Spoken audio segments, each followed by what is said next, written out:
Space Tortoise by Rose Montgomery and David Litchfield. Read by Books for Kids by Flying Dragons. Once in an old rusty bin, in an old rusty playground, in an old empty park, there lived a little tortoise. The tortoise's bin was cosy, warm and dry all year round, even in winter. What more could a little tortoise need? But the tortoise never saw any other animals in the park.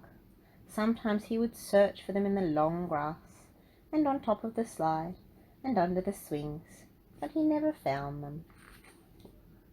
One night the tortoise was gazing up at the sky. "Look at those candles glowing up there," he said to himself.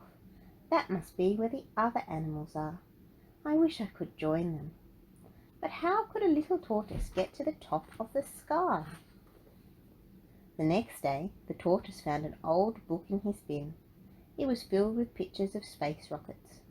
"So that's what I need to get to the top of the sky," he said. "But where will I find a rocket?" The tortoise peeked out of his bin, and there, right in front of the moon, was a rocket. The little tortoise picked up his candle and set off across the park. Soon the tortoise came to a desert. It stretched far into the horizon, silent as a whisper. He made his way across the dunes, past broken statues and crumbling castles. The tortoise came to a great wide ocean. The wind had whipped the waves into a furious storm. The tortoise was afraid, but there was no turning back now. He found a boat and set its sails to the wind. At last the tortoise came to the farthest shore. There was the rocket right in front of him. It towered above the little tortoise, too high to climb, but he had an idea. The tortoise searched through a bin until he found what he needed. Then he sewed and he cut and he twisted and tightened. The balloon glowed like a tiny star as it carried the little tortoise up through the night sky. The tortoise floated through the clouds, right up to the rocket's tip. But there was a problem. He couldn't see the cockpit anywhere, or the boosters, or the fuel tank. "I'm looking at the stars," the mouse smiled. "Beautiful, aren't they?" The tortoise frowned.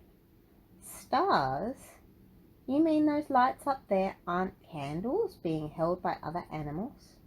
"No," said the mouse. There are no animals in the sky, just stars." The tortoise hung his head. "Oh dear," and he turned away to go home. "Wait," said the mouse. "Why don't you stay for tea? My house is right there, see?" The tortoise couldn't believe his eyes. Behind the clock tower, on the other side of the park, there were hundreds of little animal houses, each one lit by a candle. In fact, the candles looked just like stars. If you enjoyed this book, please hit subscribe. We've got lots more lovely books that we would love to share with you.